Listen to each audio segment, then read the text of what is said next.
Dentro da programação sobre discussão sobre a universidade, proposto pela congregação da Faculdade de Filosofia e Letras e Ciências Humanas para esse ano de 2012, a entrevista que você vai assistir agora foi concedida pelo professor Dr. José Luiz Fiorin, que é professor associado do Departamento de Linguística. Esse professor é livre docente em Teoria e Análise do Texto e também recebeu seus títulos de mestre e doutor pela Faculdade de Filosofia, Letras e Ciências Humanas da USP no começo dos anos 80, de modo que até hoje, trabalhando como colaborador no programa de pós-graduação do Departamento de Linguística, esse professor atua na universidade. E como um professor que aqui trabalha desde os anos 80, é um daqueles que conhece como a universidade funciona, conhece muitas das pessoas que trabalham e trabalharam não só na faculdade, mas na universidade, e gentilmente concedeu essa entrevista para nos ajudar na discussão sobre esses temas acerca do funcionamento da universidade. Esperamos que essa próxima entrevista nos ajude na sequência dessa discussão. Obrigado.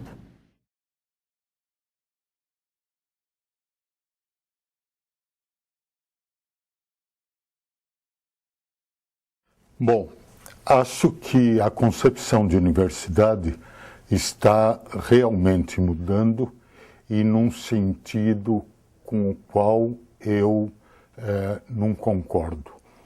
Eu diria que hoje se fala muito na universidade como uma prestadora de serviço de pesquisa, uma prestadora de serviço de ensino. Muitas vezes nós vemos, principalmente no que se refere às universidades privadas, se dizer que os alunos são clientes, há uma clientela. Ora, eu penso que a universidade deve continuar a manter como objetivo aqueles que são os seus tradicionais objetivos. A universidade não é uma prestadora de serviço. A universidade tem por função fazer avançar o conhecimento, tem por função preservar o conhecimento acumulado pela humanidade ao longo de sua história. A universidade tem como função formar pessoas que possam atuar na sociedade nas diferentes áreas, e a universidade tem por função fazer uma extensão para a comunidade. Essas são as reais funções da universidade. A universidade não é uma prestadora de serviço. Por quê? Se eu admitir que a universidade é uma prestadora de serviço, eu tenho que dizer que a universidade deve agir segundo uma lógica estritamente de mercado. Ora, a universidade deve agir segundo uma lógica de ampliação do conhecimento, deve agir segundo uma lógica de formação de pessoal qualificado para a atuação na sociedade e, portanto, nem sempre esses objetivos estão de acordo com os objetivos imediatos do mercado. E, por isso, eu vejo com preocupação a ideia da transformação da universidade numa agência prestadora de serviço.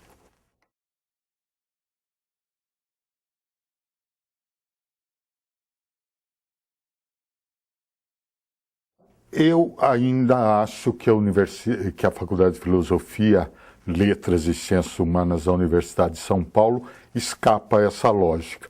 No entanto, parece que um movimento geral que quer naturalizar a ideia de que a universidade seja uma prestadora de serviço, dizendo que com isso a universidade estará ligada às demandas sociais. A universidade estará ligada às demandas sociais quando ela cumprir as suas obrigações quando ela cumprir as finalidades para as quais ela foi criada.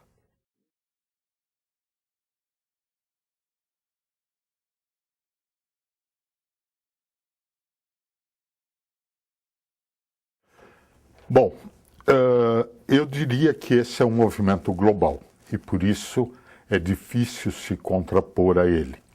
É preciso que haja um projeto claro de pesquisa, de ensino, que possa se contrapor a ele.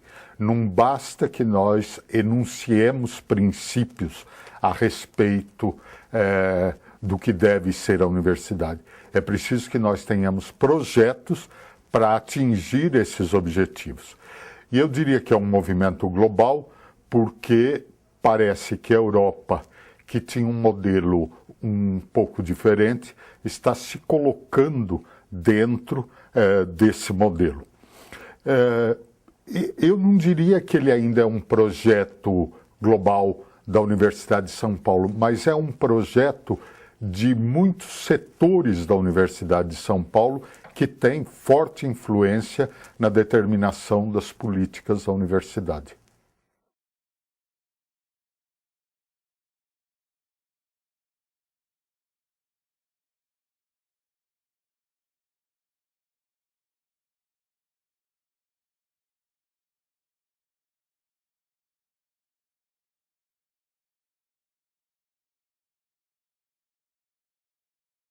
A internacionalização da universidade é uma questão extremamente complexa, porque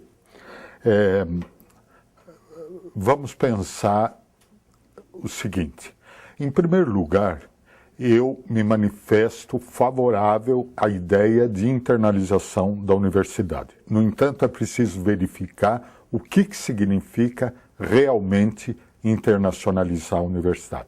Internacionalizar a universidade não é transformar a universidade em prestadora de serviço para grandes empresas transnacionais. Na verdade, a meu ver, a internacionalização passa por dois aspectos centrais. O primeiro é dar visibilidade internacional às pesquisas feitas no interior da universidade. Segundo, está na, digamos, mobilidade dos alunos brasileiros nas universidades estrangeiras e no acolhimento de alunos estrangeiros na Universidade de São Paulo. Só que, para isso, é preciso levar em conta algumas coisas no que se refere à Faculdade de Filosofia ou à área dita de Ciências Humanas.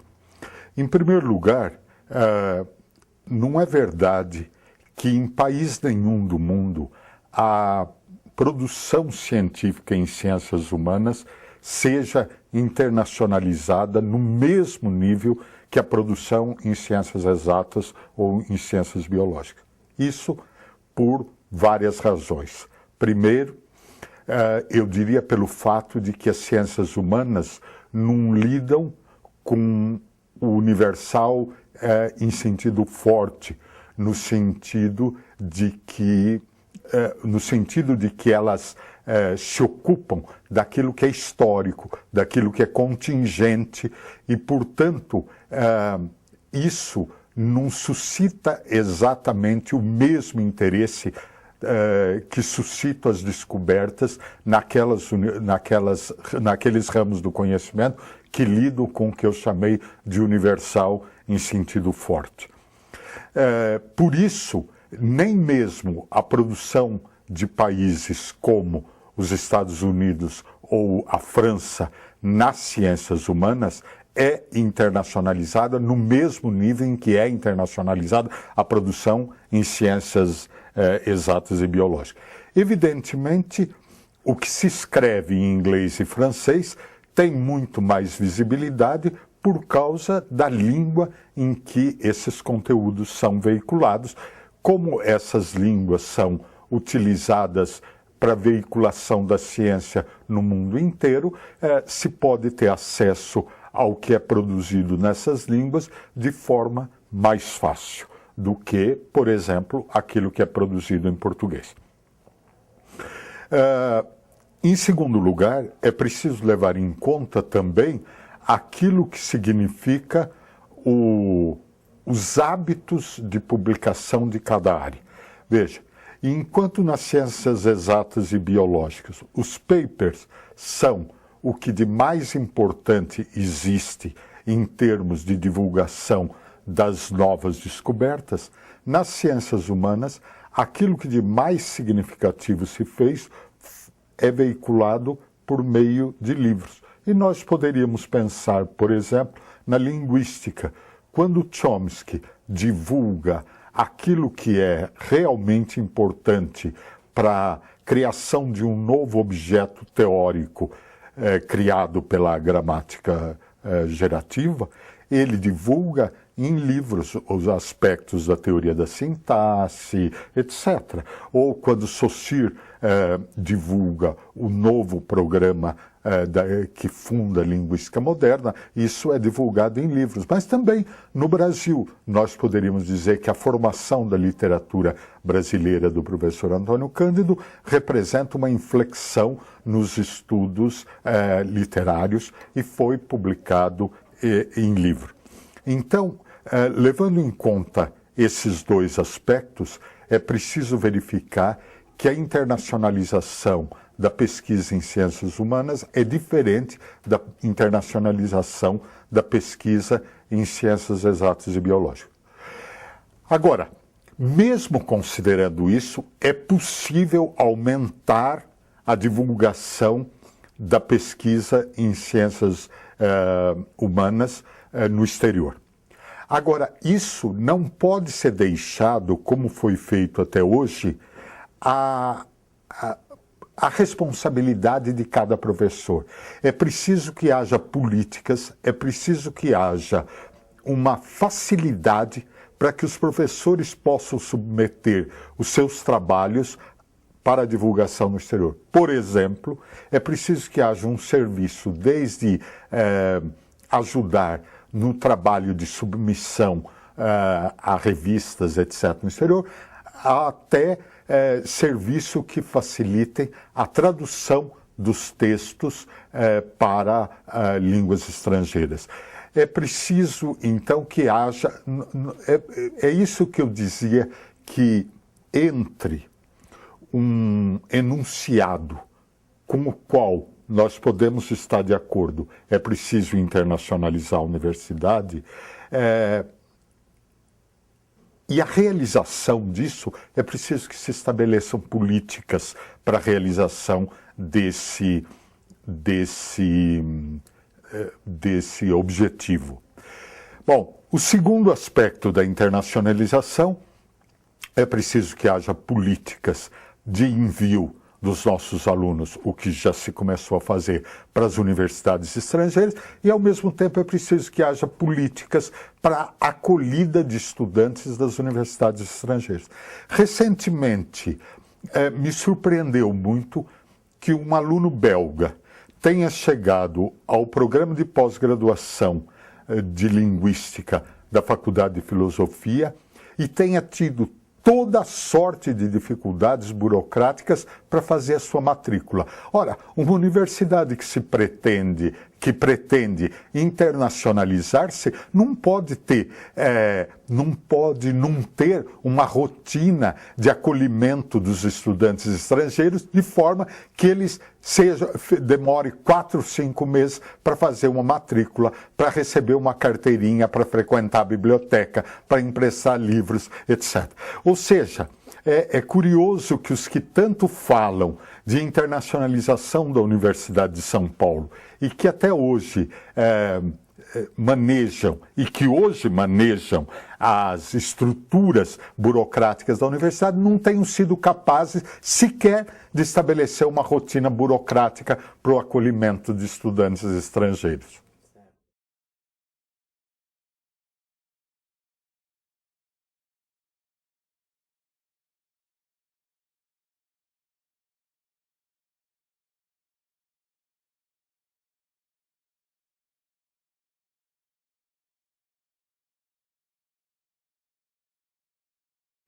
Bom, no que se refere à graduação, o que a universidade precisa é preparar um pessoal extremamente bem qualificado para atuar nos diferentes setores da sociedade. Ora, para isso, nós precisamos, eu diria, repensar algumas questões no que se refere à graduação. Em primeiro lugar, eu acho que a nossa graduação segue até hoje um modelo extremamente rígido, extremamente engessado, que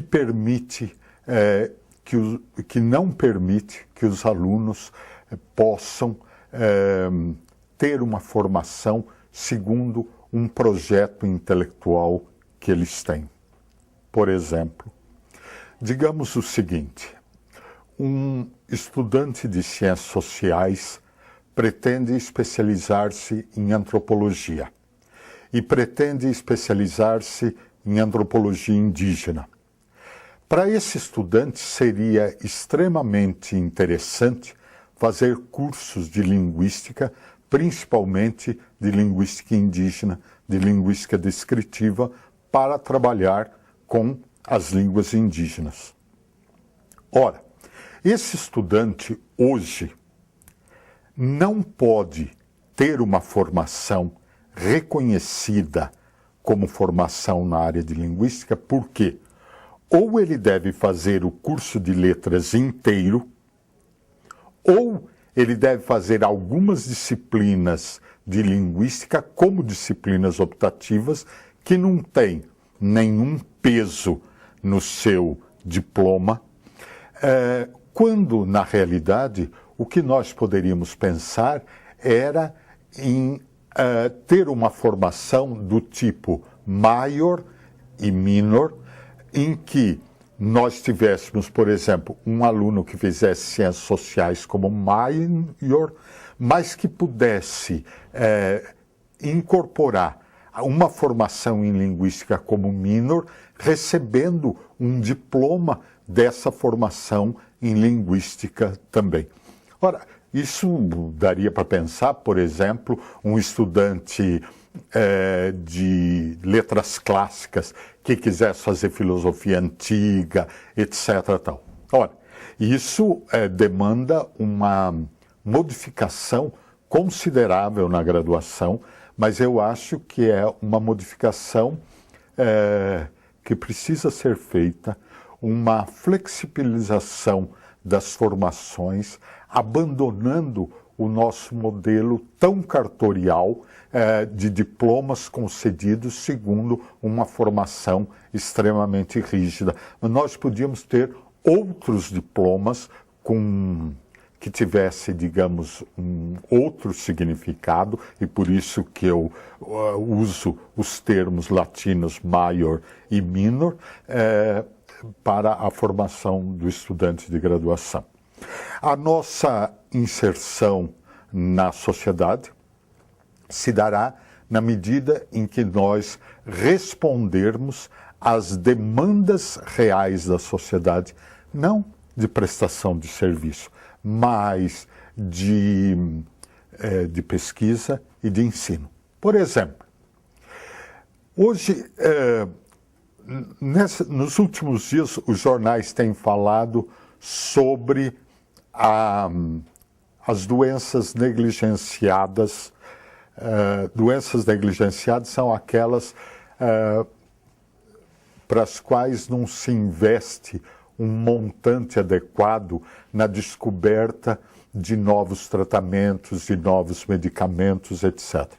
No geral, essas doenças negligenciadas são aquelas que atingem as camadas mais desfavorecidas da população, por exemplo, a malária, etc. Bom, parece que agora os grandes laboratórios começam a se interessar por essas doenças. Veja, a universidade se interessou durante muito tempo por essas doenças e deveria se interessar ainda mais por essas doenças. No momento que ela se interessa por essas doenças, mesmo que isso não signifique,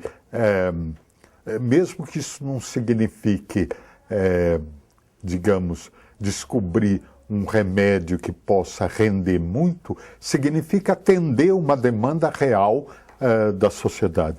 E é isso que eu digo que fará a inserção da universidade na sociedade. Veja, eu sou partidário da avaliação da universidade e não sou um partidário teórico da avaliação da universidade, porque muitas vezes nós ouvimos pessoas dizerem que a universidade precisa ser avaliada.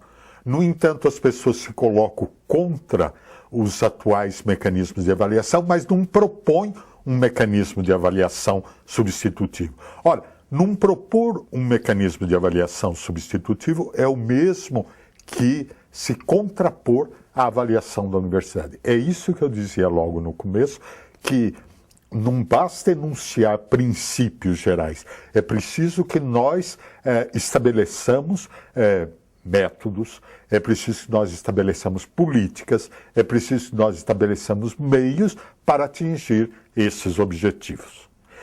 E dessa forma nós estaremos nos inserindo dentro da sociedade. Por outro lado, a universidade precisa divulgar o trabalho que faz de maneira mais agressiva, porque muitas coisas que são feitas na universidade e que atendem às demandas sociais não são conhecidas fora dos muros da universidade.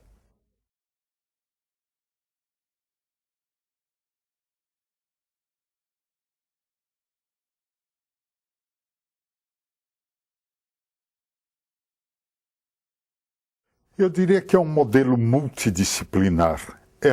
Nesse texto, eu digo que a interdisciplinaridade e a multidisciplinaridade viraram um universal positivo do discurso acadêmico.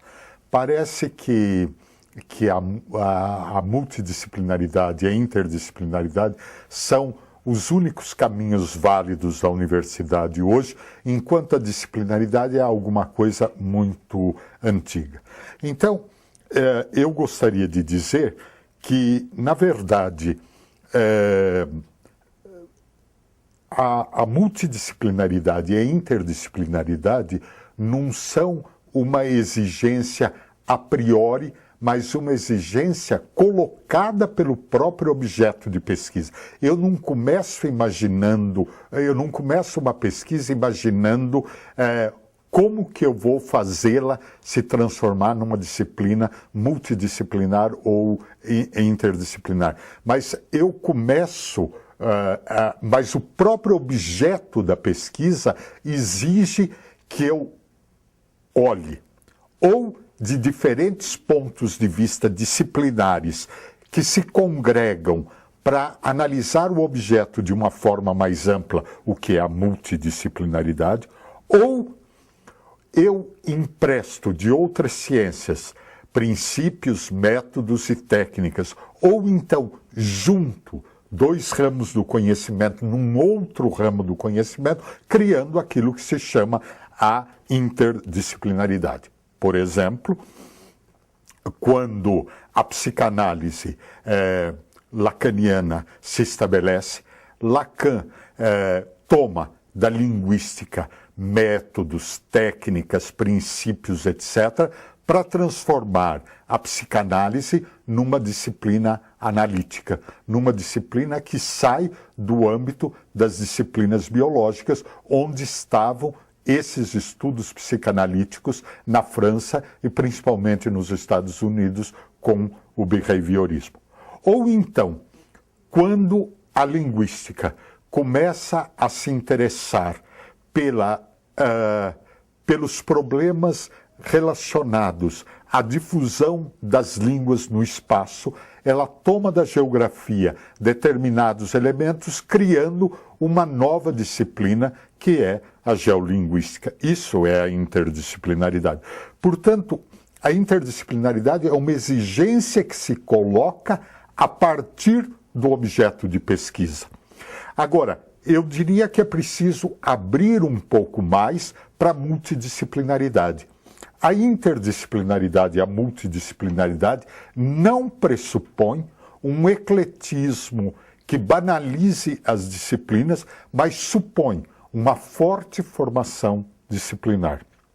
Por outro lado, eu queria dizer que, enquanto a multidisciplinaridade e a interdisciplinaridade viraram um valor positivo do discurso, e, ao mesmo tempo, elas vão virar políticas das agências financiadoras, porque no número de janeiro da revista FAPESP, o professor Esper Cavalieri, que é assessor do Centro de Gestão, deu uma entrevista falando sobre a necessidade do estabelecimento de pesquisas multidisciplinares para resolver determinados problemas, o que significa que estão sendo pensadas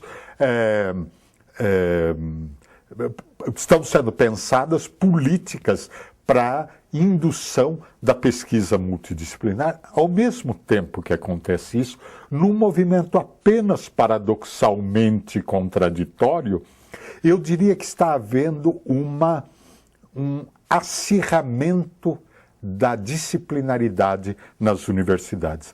Eu tenho participado de concursos na área de letras em que se exige, por exemplo, para um professor prestar concurso para a língua portuguesa, se exige graduação em letras, mestrado e doutorado em linguística ou língua portuguesa. Veja o absurdo que nós estamos chegando.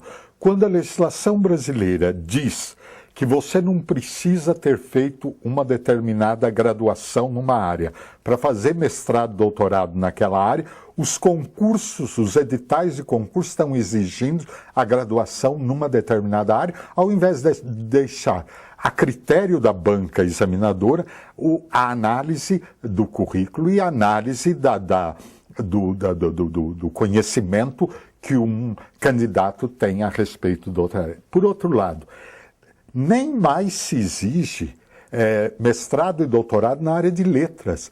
É mestrado e doutorado em língua portuguesa ou em linguística, o que está afunilando cada vez mais a possibilidade de se inscrever num determinado concurso, o que eu acho aberrante. Sou a favor da interdisciplinaridade e da multidisciplinaridade, no entanto, sem afrouxar a formação disciplinar sólida e, ao mesmo tempo, criando mecanismos que possibilitem a existência dessa multidisciplinaridade e dessa interdisciplinaridade.